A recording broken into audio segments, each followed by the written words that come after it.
తుఫాన్ ప్రభావంతో కరువు సీమ జలసిరిని సంతరించుకుంది. మృత్యునదనంగా పేరుగాంచి ఇసుక మేటలు వేసి ఎడారిని తలపించే వేదవతి హగరి నదికి ఎగువ నుంచి ప్రవాహం కొనసాగుతూనే ఉంది. కర్ణాటకలో ప్రాజెక్టులు నిండుకుండలా మారాయి. దీంతో వచ్చిన నీటిని వచ్చినట్లు దిగువకు విడుదల చేస్తూ ఉన్నారు. అనంతపురం జిల్లాలోని బైరవాణి తిప్ప ప్రాజెక్టుకి భారీగా వరద పోటెత్తింది.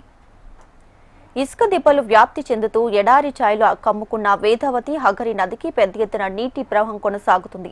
కర్ణాటకలో కురుస్తున్న భారీ వర్షాలకు నదిలో చాలా ఏళ్ల అనంతరం ప్రవాహం కొనసాగుతుంది. కర్ణాటక సరిహద్దు అనంతపురం జిల్లా గుమ్మగుట్ట సమీపంలో ఉన్నటువంటి బైరవాణి తిప్ప ప్రాజెక్టుకి పెద్ద ఎత్తున ప్రవాహం కొనసాగుతుంది.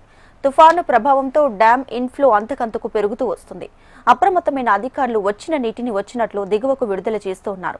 డ్యాం ఎగువ భాగం కర్ణాటకలో 30 టీఎంసీల సామర్థ్యంతో నిర్మించిన వాణి విలాస సాగర్ పూర్తి స్థాయిలో నిండింది. ఎగువన కురుస్తున్న వర్షాలకు డ్యాంలోకి పెద్ద ఎత్తున ప్రవాహం కొనసాగుతున్న నేపథ్యంలో గేట్లు ఎత్తి నీటిని దిగువకు వదులుతున్నారు. బీటీ ప్రాజెక్టు నుంచి అదే స్థాయిలో కిందికి నదికి నీటిని కూడా విడుదల చేస్తున్నారు. వాణి విలాస సాగర్ దాని యొక్క ప్రాజెక్టు సామర్థ్యం 30 టీఎంసీలు. 30 టీఎంసీలు కాగా ప్రస్తుతం 21/10/2025 తేదీన ఆ వాణి విలాస సాగర్ అనేది కంప్లీట్గా పూర్తి స్థాయి నీటి మట్టానికి చేరుకుంది. దాని తర్వాత వచ్చే ఎక్కువ ఇన్ఫ్లోస్ అన్నీ కూడా వాణి విలాస సాగర్కి వచ్చే ఇన్ఫ్లోస్ అన్నీ కూడా మనకి అవుట్ఫ్లోస్గా మారి ఆ హగరి నది అనేది పారుతూ మనకి బీటీపీకి నీరు చేరుకోవడం జరుగుతుంది. ప్రస్తుతం మనకి 21/10/2025 తేదీ నుంచి ఈ రోజు వరకు మనము దాదాపు 1.3 టీఎంసీని వాణి విలాస సాగర్ నుంచి రిసీవ్ చేసుకున్నాము ఇన్ఫ్లోస్గా. అలాగే మనం ఇప్పుడు ప్రస్తుతం ఈ మన 4 గేట్లు తెచ్చి ఉన్నాము బైరవాణి తిప్ప ప్రాజెక్టువి. 5వ గేటు, 6వ గేటు, 7వ గేటు మరియు 8వ గేటు.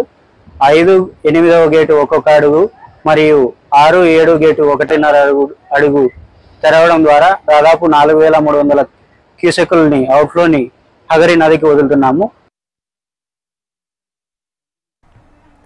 గుమ్మగట్ట మండలంలోని గ్రామాల్లో త్రాగునీటి అవసరాలు తీర్చడంతో పాటు భూగర్భ జలాలు పెరుగుతున్నాయన్న సంకల్పంతో అప్పట్లో డ్యాం నిర్మాణం చేపట్టారు. దశాబ్దాలుగా ప్రాజెక్టులోకి నీరు రాకపోవడం, ఆయకట్టు భూముల్లో పంటలు సాగు చేయలేని పరిస్థితి. 2 ఏళ్ల కిందట పాడిన గేట్ల స్థానంలో కొత్త వాటిని అమర్చి అధికారులు నీటి వృధాను అరికట్టారు. కూటమి ప్రభుత్వం అధికారంలోకి వచ్చాక కాల్వల నిర్వహణలో భాగంగా పూడికతీత, కంప చెట్ల తొలగింపు వంటి కార్యక్రమాలు చేపడుతున్నారు.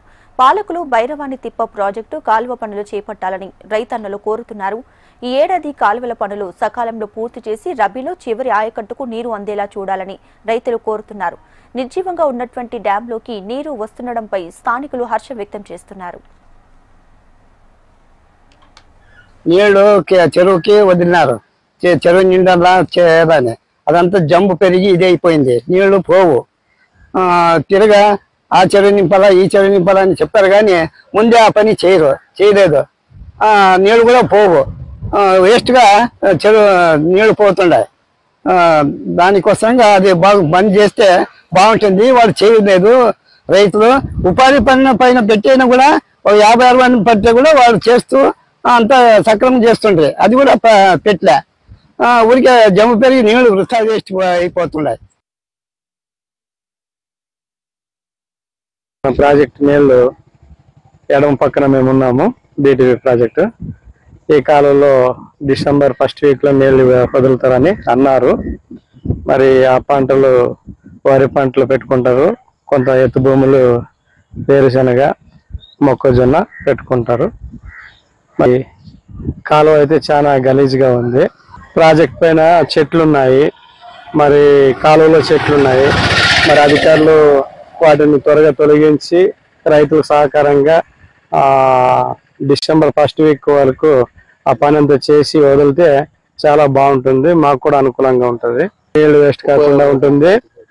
మరి ఈ ప్రాజెక్ట్ పైన అయితే చాలా కంప చెట్లు ఉన్నాయి, ఎవరు పట్టించుకోవడం లేదు.